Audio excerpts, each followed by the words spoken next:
સંદેશો આપે છે જગમાં રોશની ફેલાવવાનો. હંમેશા ધ્યાન રાખજો કે કોઈક મહત્વપૂર્ણ મુદ્દા ઉપર વાત કરવાની હોય ત્યારે ઘરના સમજદાર લોકોને ભેગા કરવામાં આવતા હોય છે. આવું જ કંઈક આજે થઈ રહ્યું છે. એવા મહત્વપૂર્ણ વિષય પર વાત કરવાની છે એટલે આ મહેસાણાની આસપાસના એવા મહત્વપૂર્ણ વિશેષ વ્યક્તિઓને આમંત્રિત કરવાના છે કે જે આ ધરતીને સંભાળવાનું અને સાચવવાનું કાર્ય કરે છે. આજે આપ સૌ જ્યાં ઉપસ્થિત છો એ પ્રજાપિતા બ્રહ્માકુમારી ઈશ્વરીય વિશ્વવિદ્યાલયના મુખ્ય સંચાલિકા આદરણીય સરલા દીદીજીના સાનિધ્યમાં છો. સાવ સાધારણ લાગતું આ વ્યક્તિત્વ બિલકુલ અસાધારણ છે. આપના અંડરમાં ઉત્તર ગુજરાતના 20,000 ભાઈ બહેનો જે ઘર ગ્રહસ્થમાં રહે છે અને આધ્યાત્મિક જ્ઞાનનું રસપાન રોજ કરે છે. ઉત્તર ગુજરાતના 900 ગામડાઓમાં આપની પાઠશાળાઓ ચાલે છે જ્યાંથી લોકો ઈશ્વરીય સંદેશ પ્રાપ્ત કરે છે. આ વિશ્વવિદ્યાલયની વિશાળ સેવાઓને સેવારત કરવા માટે મુખ્યાલય તરફથી આપને કૃષિ અને ગ્રામ વિકાસ પ્રભાગના અધ્યક્ષા તરીકે નીમવામાં આવ્યા છે.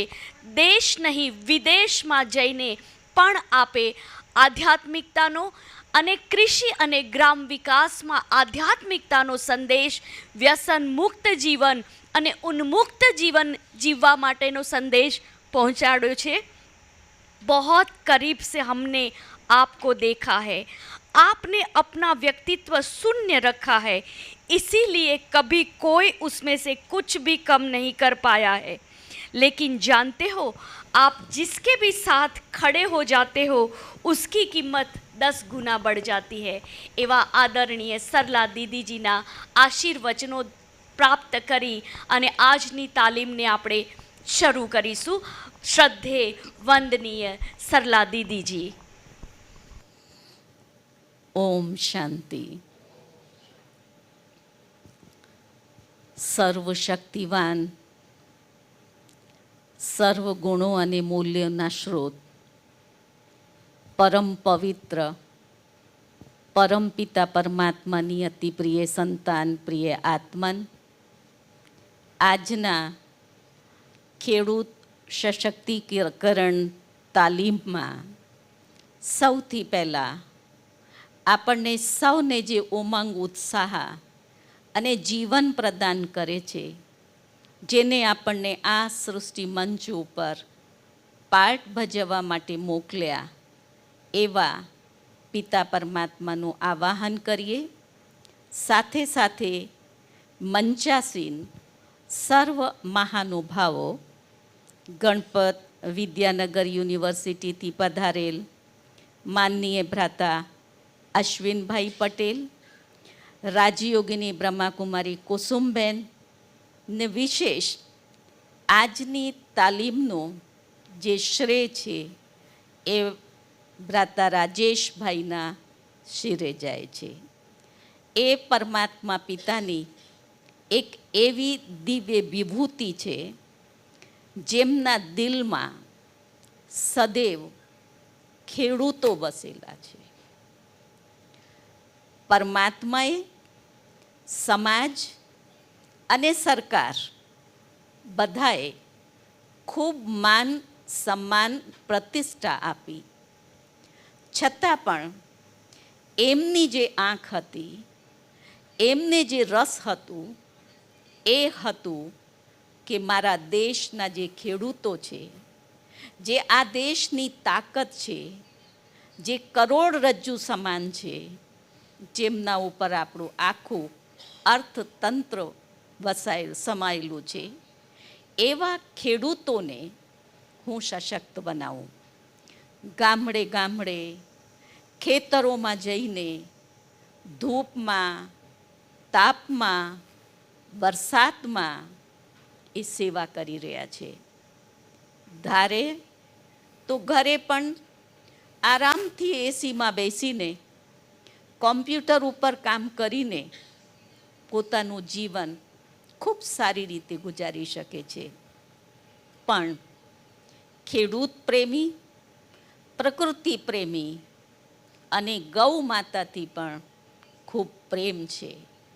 એટલે એમને એક દૃઢ સંકલ્પ લીધું છે કે મારે સમગ્ર ભારત દેશમાં જે ખેડૂત મિત્રો છે એમને આધ્યાત્મિકતા અને આધુનિકતા, કારણ કે આજે આપણે ખૂબ વિકાસના ક્ષેત્રે આગળ વધી ગયા છે, ખૂબ સારી ટેકનોલોજી આપણી પાસે છે, પણ આધુનિકતાની સાથે સાથે આધ્યાત્મિકતાનું જ્યાં સુધી સમન્વય ના થાય ત્યાં સુધી એ જે આપણે ઉગાવવા માંગીએ છીએ, પ્રાપ્ત કરવા માંગીએ છીએ, એ સંપૂર્ણ અને પર્યાપ્ત નથી.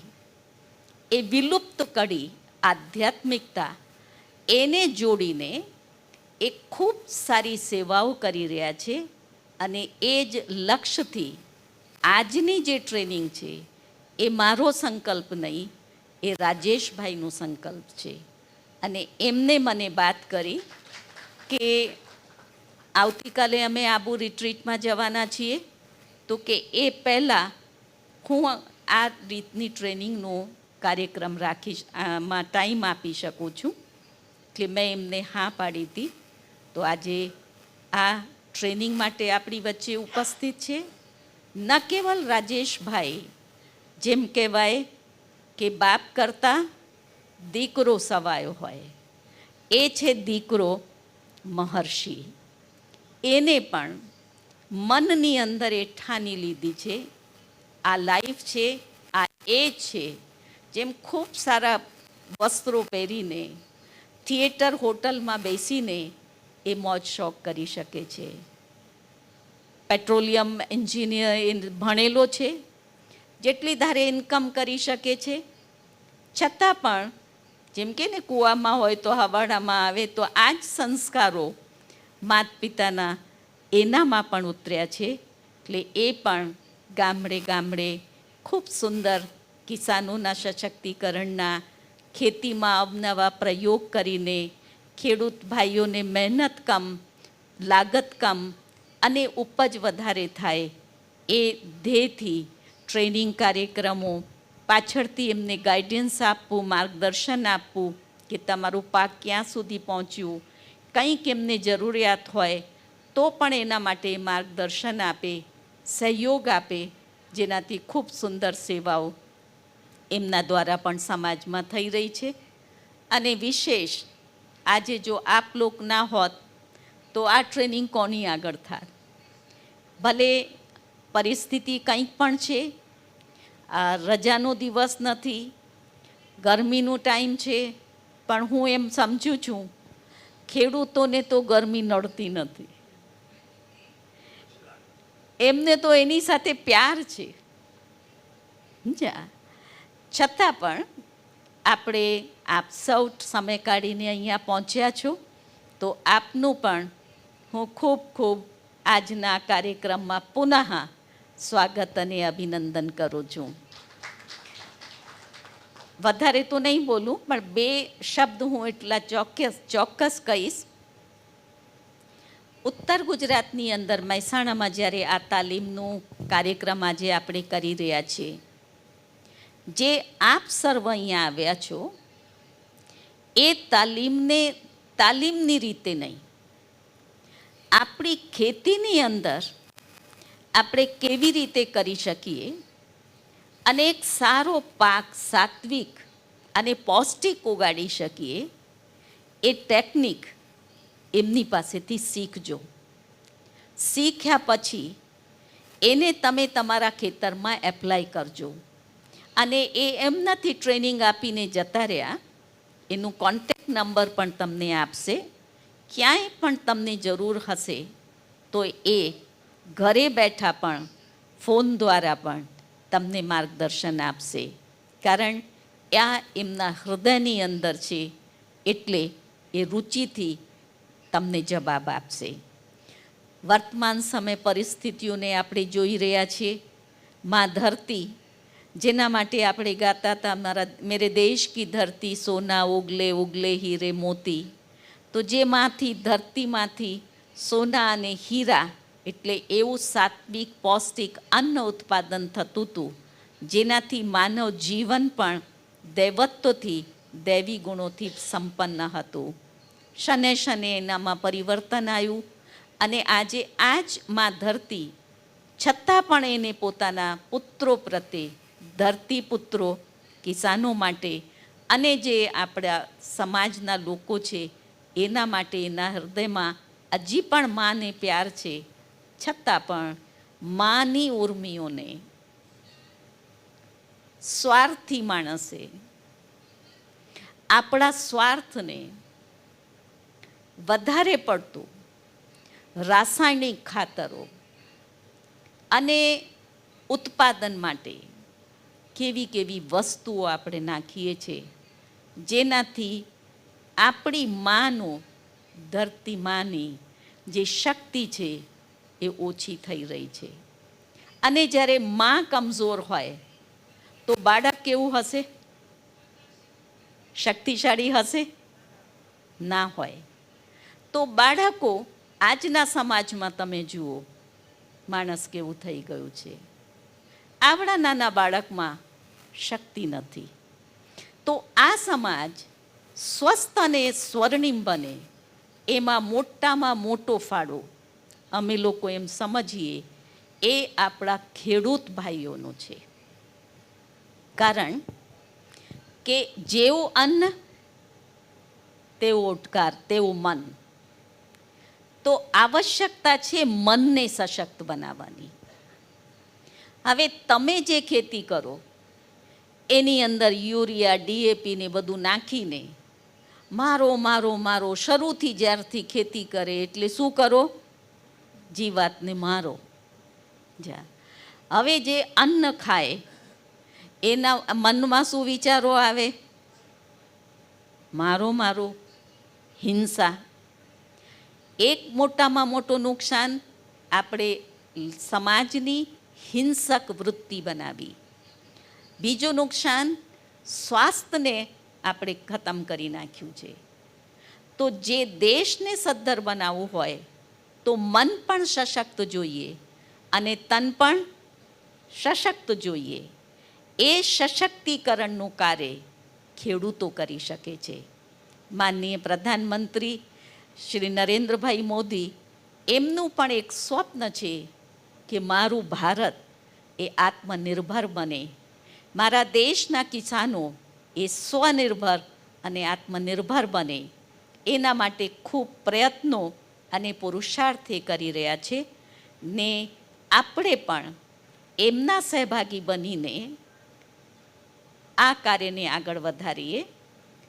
બ્રહ્માકુમારી ઈશ્વરીય વિશ્વવિદ્યાલયનું કૃષિ એવં ગ્રામ વિકાસ પ્રભાગ, એનું પણ એ જ લક્ષ્ય છે કે ખેડૂતો સશક્ત બને. હવે એમાં જે નવી ટેકનિક આ બંને આપણને ટ્રેનિંગમાં શીખવાડશે એને તમે શીખજો. કારણ કે એ ખાતર, એની ટેકનિક, એની સાથે સાથે એક ટેકનિક બીજી તમને એડ કરીને શીખવાડશે. એ છે મનના વિચારોની શક્તિ. એ શક્તિથી માં ધરતીની કઈ રીતે ફળદ્રુપતા વધે, સાત્વિકતા અને પૌષ્ટિકતા વધે છે.